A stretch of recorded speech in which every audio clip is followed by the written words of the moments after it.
قیس بن سلیم عنبری سے کہا، یزید الفقیر نے مجھے حدیث بیان کی کہ حضرت جابر بن عبداللہ رضی اللہ عنہ نے حدیث سنائی۔ انہوں نے کہا کہ رسول اللہ صلی اللہ علیہ وسلم نے فرمایا، بلا شبہ کچھ لوگ آگ میں سے نکالے جائیں گے، وہ اپنے چہروں کے علاوہ پورے کے پورے اس میں جل چکے ہوں گے، یہاں تک کہ وہ جنت میں داخل ہو جائیں گے۔ صحیح مسلم حدیث نمبر 472۔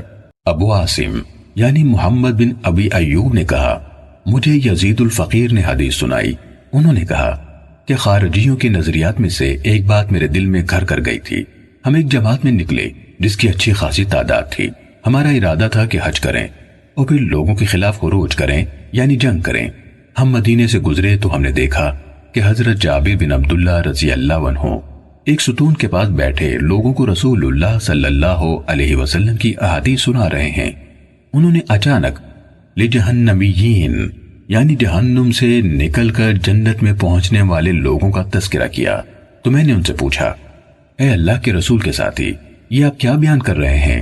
حالانکہ اللہ فرماتا ہے، بے شک جس کو تو نے آگ میں داخل کر دیا اس کو رسوا کر دیا، اور وہ جب بھی اس سے نکلنے کا ارادہ کریں گے اسی میں لوٹا دیے جائیں گے۔ تو یہ کیا بات ہے جو آپ کہہ رہے ہیں؟ یزید نے کہا، انہوں نے جواب میں کہا، کیا تم قرآن پڑھتے ہو؟ میں نے عرض کی، ہاں۔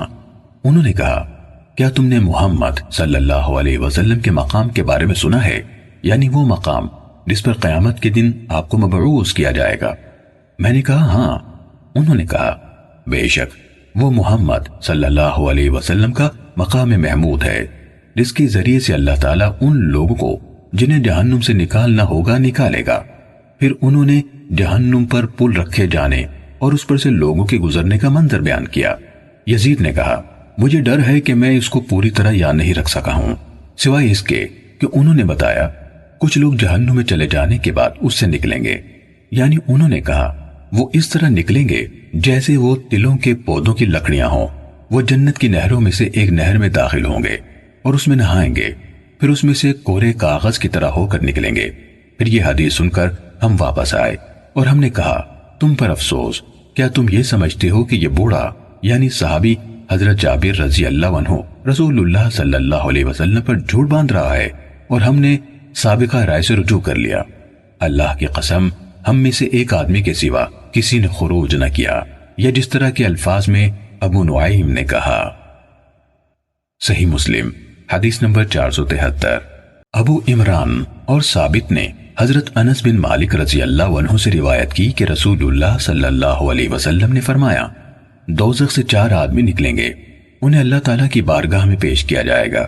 ان میں سے ایک متوجہ ہوگا اور کہے گا، اے میرے رب، جب تو نے مجھے اس سے نکال ہی دیا ہے تو اب دوبارہ اس میں نہ ڈالنا۔ چنانچہ اللہ تعالیٰ اس کو جہنم سے نجات دے دے گا۔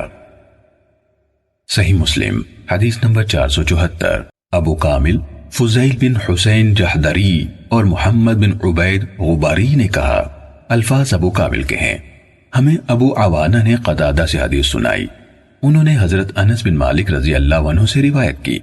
انہوں نے کہا کہ رسول اللہ صلی اللہ علیہ وسلم نے فرمایا، اللہ تعالیٰ قیامت کے دن لوگوں کو جمع کرے گا اور وہ اس بات پر فکر مند ہوں گے کہ اس دن کی سختیوں سے کیسے نجات پائی جائے۔ ابن عبید نے کہا، ان کے دل میں یہ بات ڈالی جائے گی اور وہ کہیں گے، اگر ہم اپنے رب کے حضور کوئی سفارش لائیں تاکہ وہ ہمیں اس جگہ کی سختیوں سے راحت عطا کر دے۔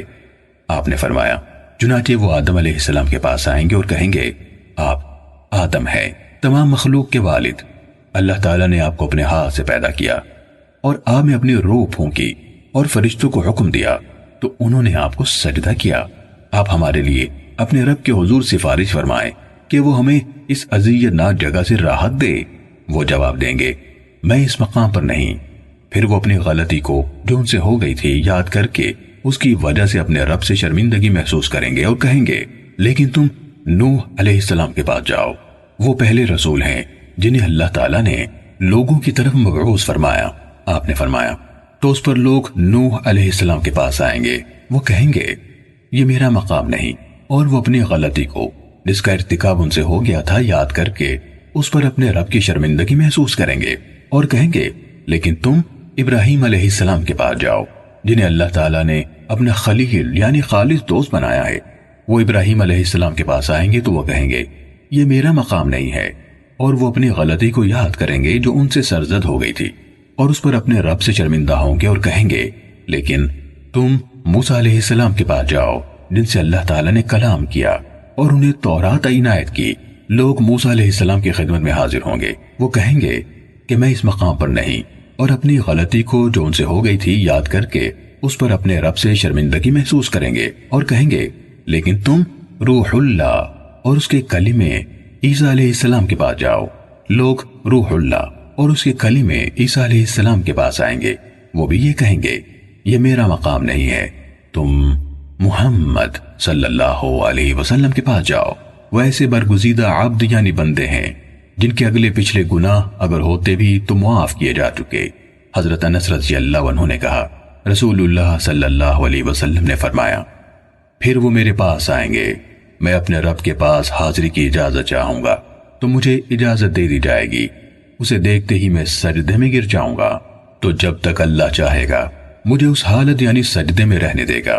پھر کہا جائے گا اے محمد اپنا سر اٹھائیے، کہیے آپ کی بات سنی جائے گی، مانگیے آپ کو دیا جائے گا، سفارش کیجیے آپ کی سفارش قبول کی جائے گی۔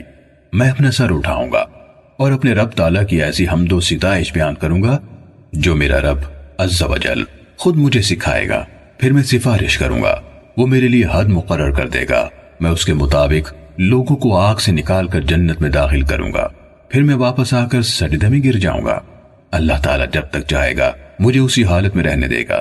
پھر کہا جائے گا اپنا سر اٹھائیے اے محمد صلی اللہ علیہ وسلم، کہیے آپ کی بات سنی جائے گی، مانگیے آپ کو ملے گا، سفارش کیجیے آپ کی سفارش قبول کی جائے گی۔ میں اپنا سر اٹھاؤں گا اور اپنے رب کی وہ حمد کروں گا جو میرا رب مجھے سکھائے گا، پھر میں سفارش کروں گا تو وہ میرے لیے پھر ایک حد مقرر فرما دے گا، میں ان کو دوزخ سے نکالوں گا اور جنت میں داخل کروں گا۔ حضرت انس رضی اللہ عنہ نے کہا مجھے یاد نہیں آپ نے تیسری یا چوتھی بار فرمایا، پھر میں کہوں گا اے میرے رب آگ میں ان کے سوا اور کوئی باقی نہیں بچا جنہیں قرآن نے روک لیا ہے، یعنی جن کا دوزخ میں ہمیشہ رہنا اللہ کی طرف سے لازمی ہو گیا ہے۔ ابن عبید نے اپنی روایت میں کہا، قتادہ نے کہا یعنی جس کا ہمیشہ رہنا لازمی ہو گیا۔ صحیح مسلم حدیث نمبر 475۔ دوسری سند سے جس میں ابو عوانہ کے بجائے سعید نے قتادہ سے اور انہوں نے حضرت انس رضی اللہ عنہ سے روایت کی، انہوں نے کہا کہ رسول اللہ صلی اللہ علیہ وسلم نے فرمایا قیامت کے دن مومن جمع ہوں گے اور اس کی ہولناکیوں سے بچنے کی فکر میں مبتلا ہوں گے، یہ بات ان کے دلوں میں ڈالی جائے گی۔ آگے ابو عوانہ کی حدیث کے مانند ہے، البتہ انہوں نے اس حدیث میں یہ کہا پھر میں چوتھی بار اللہ تعالیٰ کی خدمت میں حاضر ہوں گا، یہ چوتھی بار لوٹوں گا اور کہوں گا اے میرے رب ان کے سوا جنہیں قرآن کے فیصلے نے روک رکھا ہے اور کوئی باقی نہیں بچا۔ صحیح مسلم حدیث نمبر 476۔ معاذ بن ہشام نے کہا میرے والد نے مجھے قتادہ کے حوالے سے حدیث سنائی اور انہوں نے حضرت انس بن مالک رضی اللہ عنہ سے روایت کی کہ اللہ کے نبی صلی اللہ علیہ وسلم نے فرمایا قیامت کے دن اللہ تعالیٰ مومنوں کو جمع کرے گا، پھر اس دن کی پریشانی سے بچنے کے لیے ان کے دل میں یہ بات ڈالی جائے گی۔ یہ حدیث بھی ان دونوں یعنی ابو عوانہ اور سعید کی حدیث کی طرح ہے۔ چوتھی دفعہ کے بارے میں یہ کہا تو میں کہوں گا اے میرے رب آگ میں ان کے سوا اور کوئی باقی نہیں جسے قرآن کے فیصلے نے روک لیا ہے، یعنی جس کے لیے آگ میں ہمیشہ رہنا واجب ہو گیا ہے۔ صحیح مسلم حدیث نمبر 477۔ محمد بن منہال الزریر نابینا نے کہا ہمیں یزید بن زرعی نے حدیث سنائی، انہوں نے کہا ہمیں سعید بن ابی عروبہ اور دستوائی یعنی کپڑے والے ہشام نے قتادہ سے حدیث سنائی، انہوں نے حضرت انس رضی اللہ عنہ سے روایت کی، کہا رسول اللہ صلی اللہ علیہ وسلم نے فرمایا۔ اسی طرح ابو غسان مسمعی اور محمد بن مسنہ نے کہا میرے والد نے مجھے قتادہ کے حوالے سے حدیث سنائی، انہوں نے کہا ہمیں انس بن مالک رضی اللہ عنہ نے حدیث سنائی کہ نبی صلی اللہ علیہ وسلم نے فرمایا اس شخص کو آگ سے نکال لیا جائے گا جس نے لا الہ الا اللہ کہا اور اس کے دل میں ایک جو کے وزن کے برابر خیر ہوئی، پھر ایسے شخص کو آگ سے نکالا جائے گا جس نے لا الہ الا اللہ کہا اور اس کے دل میں گندم کے دانے کے برابر خیر ہوئی۔ پھر اس کو آگ سے نکالا جائے گا جس نے لا الہ الا اللہ کہا اور اس کے دل میں ایک ذرے کے برابر بھی خیر ہوئی۔ گزشتہ متعدد حدیث سے وضاحت ہوتی ہے کہ خیر سے مراد ایمان ہے۔ ابن منہال نے اپنی روایت میں اضافہ کیا کہ یزید نے کہا میں شعبہ سے ملا اور انہیں یہ حدیث سنائی تو شعبہ نے کہا ہمیں یہ حدیث قتادہ نے حضرت انس بن مالک رضی اللہ عنہ سے انہوں نے نبی صلی اللہ علیہ وسلم سے سنائی۔ البتہ شعبہ نے ایک ذرے کے بجائے مکئی کا دانہ کہا۔ یزید نے کہا اس لفظ میں ابو بستام، شعبہ سے تصحیف اس لفظ میں ابو بستام یعنی شعبہ سے تصحیف یعنی حروف میں اشتباہ کی وجہ سے غلطی ہو گئی۔ صحیح مسلم حدیث نمبر 478۔